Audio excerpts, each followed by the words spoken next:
찬송 부르겠습니다. 31장입니다. 찬송가 31장 부르겠습니다.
할렐루야. 32장 부르겠습니다. 찬송가 32장입니다.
우리 숙여서 신앙 고백하겠습니다. 나는 전능하신 아버지 하나님 천지의 창조주를 믿습니다. 나는 그의 유일하신 아들 우리 주 예수 그리스도를 믿습니다. 그는 성령으로 잉태되어 동정녀 마리아에게서 나시고 본디오 빌라도에게 고난을 받아 십자가에 못 박혀 죽으시고 장사된 지 사흘 만에 죽은 자 가운데서 다시 살아나셨으며 하늘에 오르시어 전능하신 아버지 하나님 우편에 앉아 계시다가 거기로부터 살아있는 자와 죽은 자를 심판하러 오십니다. 나는 성령을 믿으며 거룩한 공교회와 성도의 교제와 죄를 용서받는 것과 몸의 부활과 영생을 믿습니다. 아멘. 사랑의 아버지 감사합니다. 이 거룩한 자리에 저희들을 불러 모아주시고 하나님 앞에 엎드려 경배하며 구원의 은총을 감사하며 전능하신 아버지 하나님께 영광 돌리게 하시니 감사합니다. 오늘 아침도 저희들의 경배를 기뻐 받으시고 사랑하는 온 성도들에게 하늘의 복을 허락하여 주시옵소서. 오늘도 온 세계에 흩어져 복음 전하는 신실한 선교사님과 주의 종들과 사랑하는 성도들 그 가정과 가족을 지켜주시기를 원합니다. 선교의 현장마다 하나님의 사실은 기적을 보여주시고 복음이 힘있게 전파되어 결실하도록 복내려 주시옵소서. 전쟁이 속히 거치게 하시고 기후재앙으로 신음하는 국가와 민족들을 하나님께서 구원하시고 보호하여 주시옵소서. 오늘 아침도 저희들이 말씀을 나눕니다. 성령께서 뜨겁게 역사해 주시기를 원하옵고 예수님의 이름으로 간절히 기도 올리옵나이다. 아멘. 네, 하나님 말씀 봉독하겠습니다. 예레미야 44장입니다.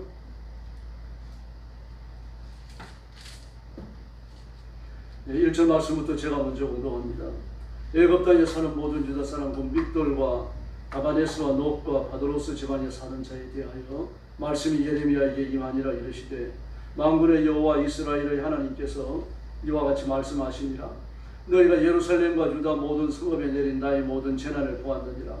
보라, 오늘 그것들이 황무지가 되었고 사는 사람이 없나니 이는 그들이 자기나 너희나 너희 조상들이 알지 못하는 다른 신들에게 나아가 분향하여 섬겨서 나의 노여움을 일으킨 악행으로 말미암음이니라. 내가 나의 모든 종 선지자들을 너희에게 보내되 끊임없이 보내어 이르기를 너희는 내가 미워하는 이 가정한 일을 행하지 말라 하였으나 그들이 듣지 아니하며 귀를 기울이지 아니하고 다른 신들에게 여전히 분향하며 그들의 악에서 돌이키지 아니하였으므로 나의 분과 나의 노여움을 쏟아서 유다 성읍들과 예루살렘 거리를 불살랐더니 그것들이 오늘과 같이 폐허와 황무지가 되었느니라. 만군의 하나님 이스라엘의 하나님 여호와께서 이와 같이 말씀하셨느니라. 너희가 어찌하여 큰 악을 행하여 자기 영혼을 해하며 유다 가운데서 너희의 남자와 여자와 아이와 젖먹이는 자를 멸절하여 남은 자가 없게 하였느냐.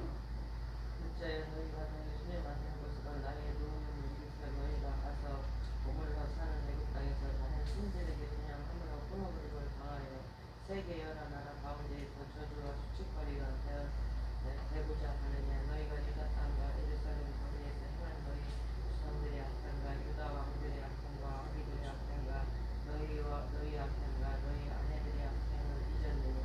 그들이 오늘까지 조심하지 아니하며 두려워하지도 아니하고 내가 너희와 너희 자손 앞에서 세운 나의 율법과 나의 법도를 직접 행하지 아니하느니라.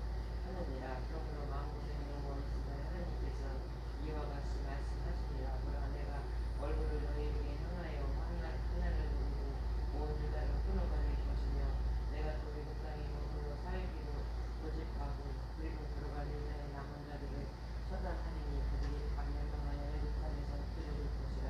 그들이 칼과 기근에 강하되 낮은 자로부터 높은 자까지 칼과 기근에 죽어서 저주와 놀림과 조롱과 수치의 대상이 되리라. 내가 예루살렘을 걸은 것 같이 애굽 땅에 사는 자들을 칼과 기근과 전염병으로 벌하리니 애굽 땅에서 와서 너희를 머물러 살려는 유다의 남은 자 중에 피하거나 살아남은 서원에는 들어와서 살고자 하여 유다 땅에 돌아온 자가 없을 것이라. 도망치는 자들 중에는 돌아온 자가 없으리라 하셨느니라. 그리하여 자기 아내들이 다른 신들에게 분향하는 줄을 아는 모든 남자와 곁에서 모든 여인 곧 애굽 땅 바드로스에 사는 모든 백성의 큰 무리가 예레미야에게 대답하여 이르되 내가 여호와의 이름으로 우리의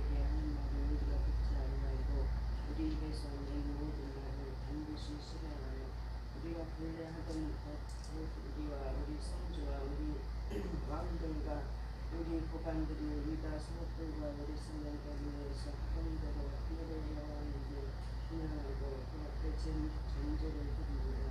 그때에는 우리가 먹을 것이 풍부한 복을 받고 재난을 당하지 아니하였더니 우리가 하늘의 여호와에게 분양하고 그 앞에 전제드리던 것은 하나님 가까운 모든 것이 불빛과 불탄과 구름의 멸망을 당하느니라 하니 여인들은 이르되 우리가 하늘의 여호와에게 분양하고 그 앞에 전제를 드릴 때에 우리 남편의 허락 없이 그의 형상과 같은 기적을 만들어 놓고 전제를 드렸느냐 하는지라. 에레미야가 만일 모든 우리 곧 이 말로 대답하는 모든 백성들이 이르되 너희가 너희 손주와 너희 왕들과 국왕들과 유다 땅 백성의 유다 성읍들과 예루살렘 거기에서 행한 일을 여호와께서 기억하셨고 그의 마음에 떠오르는 것이 아닌가.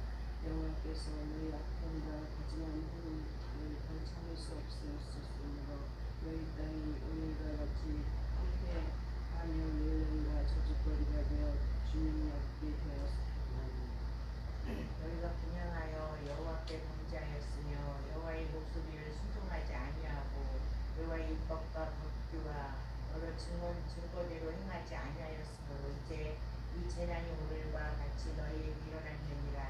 예레미야가 다시 모든 백성과 모든 여인에게 말하되 애굽 땅에서 사는 모든 유다 사람이여 여호와의 말씀을 들으라. 만군의 여호와 이스라엘 하나님께서 이와 같이 말씀하시되 너희와 너희 아내들이 입으로 말하고 손으로 이루려 하여 이르기를 우리가 서원한 대로 반드시 이행하여 하늘의 여왕에게 분양하고 전제를 드리라 하였은즉 너희 소원을 성취하며 너희 소원을 이행하라 하시느니라. 그러므로 애굽 땅에서 사는 모든 유다 사람이여 여호와의 말씀을 들으라. 여호와께서 말씀하시되 보라 내가 나의 큰 이름으로 맹세하였은즉 애굽 온 땅에 사는 유다 사람들의 입에서 나시는 내 이름을 부르며 주 여호와의 살아계심을 두고 맹세하노라 하는 자가 없으리라. 보라 내가 깨어있어 그들에게 재난을 내리고 복을 내리지 아니하리니 애굽 땅에 있는 유다 모든 사람과 칼과 기근에 망하여 멸절되리라. 그런즉 칼을 피한 소수의 사람이 애굽 땅에서 나와 유다 땅으로 돌아오리니 애굽 땅에 들어가서 거기에 머물러 사는 유다의 모든 남은 자가 내 말과 그들의 말 가운데서 누구의 말이 진리인지 아니라. 여호와의 말씀이니라. 내가 이 곳에서 너희를 벌할 표징이 이것이다. 내가 너희에게 재난을 내리리라 한 말이 반드시 이루어질 것이므로 그것으로 알게 하리라. 30절 같이 봅니다. 보라 내가 유다의 시드기야 왕을 그의 원수 곧 그의 생명을 찾는 바벨론의 느부갓네살 왕의 손에 넘긴 것 같이 애굽의 바로 호브라 왕을 그의 원수들 곧 그의 생명을 찾는 자들의 손에 넘겨주리라. 여호와께서 이와 같이 말씀하시느니라. 아멘. 예레미야 44장은 애굽으로 도망간 유대인들에게 주시는 하나님의 메시지입니다. 유다인들이 다마네스에 도착합니다. 오늘 본문에 보면 믹돌과 그렇게 믹돌이 먼저 나옵니다만 다마네스에 먼저 도착을 합니다. 왜냐고 하면 애굽의 수도가 다마네스입니다. 그 도망간 유다인들이 전부 다마네스에 살다가 차츰차츰 지경을 넓히면서 믹돌과 녹과 바드로스까지 확장되어져 나가요. 바로 이들에게 예레미야의 말씀이 임하는 겁니다. 그리고 이 말씀은 사람이 들었을 것이고 또 기록되어져서 전달되어졌다고 봐야 합니다. 그 유다인들이 이미 도착한 지 1, 2년 된 건 아니죠. 시간이 좀 더 흘러갔다고 봐야 됩니다. 그 유다인들이 애굽의 다마네스에 도착하고 바로가 바로 쫓아와갖고 애굽을 멸망시키고 그건 아니거든요. 시간이 있는 겁니다. 이렇게 시간을 주시는 이유는 그 백성을 사랑하시기 때문입니다. 회개하고 돌아오라는 얘기입니다. 지금이라도 늦지 않았다. 여유를 주시는 거죠. 그래서 오늘 본문에도 나오잖아요. 4절 말씀에 나의 모든 종 선지자들을 너에게 보내되 끊임없이 보내어 그렇게 말씀하십니다. 그래서 바벨론의 선지자를 일으키죠. 에스겔이 바벨론의 선지자잖아요. 그리고 다니엘도 그런 정치인입니다만 선지자의 임무를 감당하죠. 애굽으로 도망을 오는데 하나님이 또 예레미야를 강제로 끌고 가기 위해서 이 애굽에서 하나님의 일을 감당하게 합니다. 지금 하나님께서는 자기 백성을 버리지 아니하십니다. 오늘도 마찬가지입니다. 그 유다인들이 애굽에 내려가서 살면서 그 유다인의 신앙의 정제를 지키는 것이 아니라 애굽인의 그 모든 문화와 문명, 종교에 동화되어져 갑니다. 그 유대인들이 가지고 있는 독특한 그 인내심이 있거든요. 그리고 민족적 전통을 지키고자 하는 그런 고집도 있어요. 근데 이 사람들은 그렇지 않습니다. 상당히 유화되어져요. 애굽의 종교에 다 유화되어져 버립니다. 예. 그 3절 말씀에 보니까 이런 그들이 자기나 너희나 너희 조상들이 알지 못하는 다른 신들에게 나아가 분양하여 섬겨서 나의 노여움을 일으킨 그 악행으로 벌을 받았는데 이 일을 왜 여기 와서도 하느냐 이겁니다. 너희들은 왜 많이 했는지 잊었느냐. 불과 몇 년 전의 일이잖아요. 오래된 일도 아닙니다. 지금 다베네스에 내려온 지 그렇게 10년, 20년 된 게 아니에요. 이 말씀이 그 이스라엘 백성들이 애굽에 내려오고 20년이 안 돼가지고 애굽이 많이 해요. 그러고 내려온 지 10년, 20년 된 게 아니라 불과 몇 년 된 거예요. 근데 불과 몇 년 사이에 이스라엘 백성들이 애굽에 푹 동화되어져 버리는 겁니다. 아예 죄를 지을 각오를 하고 내려온 사람들처럼 말이죠. 그렇게 행동을 하고 있는 겁니다. 그래서 선지자는 예루살렘의 멸망의 원인을 상기시키면서 심판의 필연성을 강조합니다. 근데 이들이 궤변을 늘어놓죠. 17절 이하에 나오잖아요. 우리가 우상을 섬길 때 풍요로웠다, 잘 살았다, 막 이걸 이야기하는 겁니다. 그 선조와 우리 왕들과 우리 고관들이 유다 성읍들과 예루살렘 거리에 사는 대로 하늘의 여왕에게 분양하고 이렇게 막 귀신을 섬길 때 17절 하반절에 보니까 복을 받고 재난을 당하지 아니하였더니 이럴 때가 있었습니까? 우상을 숭배하고 온갖 악을 다 행했는데 하나님이 재난을 주시냐고 풍요를 주신 적이 있냐고. 딱 한 번 있습니다. 이 므낫세 왕 때예요. 므낫세 왕은 아주 악한 왕이잖아요. 온 백성들을 이끌고 우상 숭배 앞장섰던 사람 아닙니까? 그런데 그 므낫세 왕 때에 몇 년간 하나님 풍요를 주셔요. 농사도 잘 되게 하시고 나라도 부강하게 만들고요. 그 군사가 많이 늘어납니다. 근데 므낫세 왕이 죽을 때 어떻게 되어집니까? 나라가 완전히 절단나잖아요. 완전히 절단나버려요. 더구나 18절 말씀을 보면요. 우리 하늘의 여호와에게 분양하고 그 앞에 전제를 드리던 것을 패한 후부터는 모든 것이 궁핍하고 칼과 기근에 멸망을 당하였느니라. 이렇게 악을 행합니다. 이때 막 여사에 가던 선지자가 누굽니까? 이사야입니다. 그 많은 사람들이 이사야의 메시지를 듣고 경각심을 얻었다는 이야기죠. 므낫세 악을 행하는 걸 보면서 전쟁이 선포되어지고 재앙이 선포되는 걸 들으면서 근데 경각심을 느낀 사람들이 있었다는 이야기입니다. 성경에 보면 구체적으로 회심했다는 얘기는 없습니다만 근데 이렇게 말하거든요. 우리가 우상을 섬기는 것을 폐하고 나서부터 어려움이 닥쳐왔다라고 합니다. 하나님 그 백성들을 길들이고 계시는 거죠. 근데 하나님의 경고를 무시하고 애굽에 와서도 우상을 숭배하는 거예요. 그 더러운 문화에 깊이 빠지더라고요. 그래서 이제는 애굽에 황무하겠다고 말씀하십니다. 1절부터 14절까지 말씀이잖아요. 애굽에 황무할 것이다. 12절 말씀에 보니까요. 다 멸망하여 애굽 땅에서 엎드려질 것이라 그들의 칼과 기근에 망하되 낮은 자로부터 높은 자까지 다 죽어서 이 땅 위에 묻힐 것이라고 수치의 대상이 될 것이라고 말합니다. 그런데 그 재앙에 대하여서 그 선포된 애굽이 망한다는 재앙에 대해 갖고요. 그 재앙의 경고에 대해 가지고 그 15절 이하 17절, 18절, 19절에 나오는 그 17절, 18절에 나오는 15절부터 계속 되어지죠. 이 이스라엘 백성들의 반응을 보면 그게 뭡니까? 어떻게 이게 큰 나라가 망할 수 있느냐 이겁니다. 그걸 들고 나와요. 이스라엘 나라가 작아서 망한 겁니까? 이스라엘 나라가 커가지고 경건한 왕들이 있을 때 크고 작은 나라들을 다 물리친 겁니까?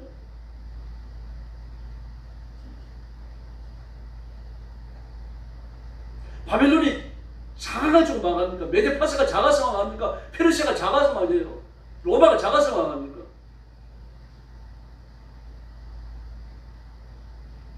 그래서 하나님께서 이스라엘 백성들을 애굽에 내려와 있는 이거 이스라엘 백성들을 예루살렘을 벌하시는 것처럼 애굽을 벌하는데 그때 다 죽는다고 말씀하십니다. 만약에 지금이라도 이스라엘 백성들이 회개하고 돌아갔다고 하면요.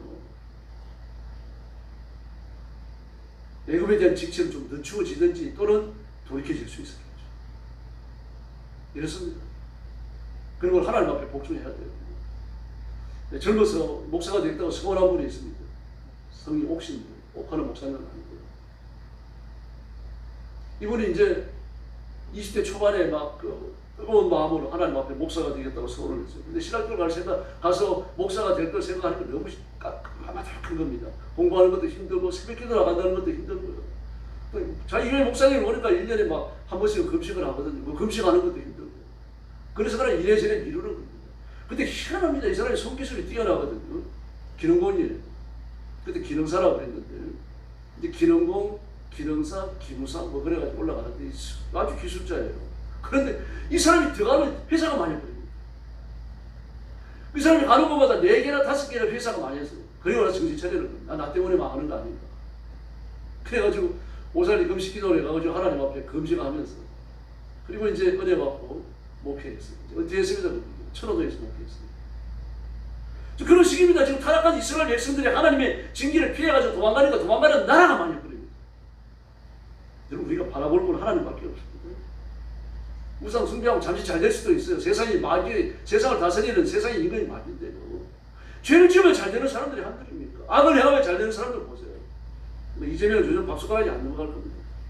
한동안 얼마나 잘 살았습니까? 떠들썩하고 온갖 죄를 다 짓고 말입니다. 나중에는 결국 망합니다. 눈에 보이는 게 전부가 아닙니다. 시편 73편 12절을 보니까 아기는 평안하여 재물을 더한다고 그랬습니다. 또 마태복음 10장 28절을 보니까 그런데도 불구하고 하나님을 두려움이 없다고 말해요. 그 아기는 반드시 망합니다. 하나님의 심판을 피해갈 수가 없다는 이야기입니다. 그래서 애굽의 폐만에 대한 표징을 주십니다. 20절 이하의 말씀이 나옵니다. 20절에서 30절까지만 애굽의 폐만이 반드시 일어난다고 말합니다. 그래서 여러분들 미련한 겁니다. 미련하다는 말과 어리석다는 말은 같은 말이에요. 어른스럽지 않다는 얘기죠. 성숙하지 않았다는 얘기죠. 인격이 자라나지 않았다는 얘기입니다. 어른스럽지 못하고 유치하다는 거 아닙니까? 이 많은 재앙을 바라보며 말해도 두루 부릅뜨고 달려드는 거예요. 부나비가 불에 달려들잖아요.